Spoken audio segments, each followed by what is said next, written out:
Hi, this is Julie with Find Your Joy Crochet and Fiber Arts. Today we're going to have some fun and we're going to dye yarn in the colorways of fall. It's my favorite season and I can't wait to show you the results of all this exciting yarn.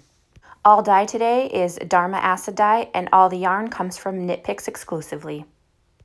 Hey everyone, today I'm going to be dyeing some yarn. This is going to be the Simply Wool Twist Bulky Weight Wordsworth and Wanda. This is by Knit Picks, and it's kind of a little bit of a brown barber pulling to it. And I am doing the colors of fall today. So we've got pecan brown, golden poppy, brilliant yellow, and saffron spice. And I'm hoping what I'm going to do is dump these into here in just different spaces, and I'm just going to let it kind of spread out and we'll see what happens. I did put about 2 tablespoons of white vinegar in here, and I'll come back once I get the dye in. Alright, so I'm dumping the dye in the pot, and I'm just going to let it spread out, and we're going to see what colors we get. This is the pecan brown, and I'm just going to let it all sit and spread and heat up, and I'll come back.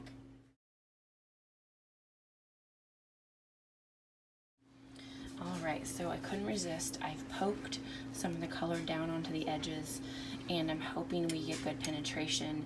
And if some of my colors blend, I'm super happy with that. I do want to retain some of this yellow that I got from before when I put it in, so I'm hoping with the vinegar I put in, it struck fast enough so that way we get some of that yellow right into the yarn. And I'm just going to let this all sit and warm up.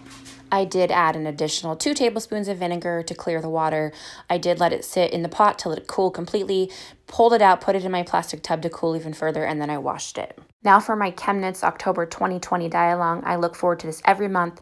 I love dyeing the yarn and creating these colorways with the inspiration photos. So this time I used Swish Worsted by Knit Picks. Same technique of space dyeing. Added the dye to the pot, let it sink in, poked some of it, let it just sit there, simmer, warm up, spread out, do what it was going to do. And I had such a fun time layering the colors. I did flip it a couple times, add more color in. I did speckle a little bit, let those colors spread out. And I can't wait to show you my final result. Here it is, sitting in the pot, simmering. Look at all the different colors. It's so gorgeous. Final results, you guys. This is my space dyeing with the October 2020 ChemKnits dye along and my own creation of creating fall with the yarn. And I just am blown away by these results. I feel like I nailed it, captured it perfectly. It is one of my favorites. I know I say that all the time, but every time I dye yarn, I fall in love with it more and more. It's one of my absolute favorite things to do, and I love showing you guys all the different colorways I create. I hope you've enjoyed watching. Thank you so much for all your support. It means the world to me. It's been such a fun journey. This is Julie with Find Your Joy Crochet and Fiber Arts. Thanks again. Bye-bye. To see these yarns and more, go to my website, findyourjoycrochet.com.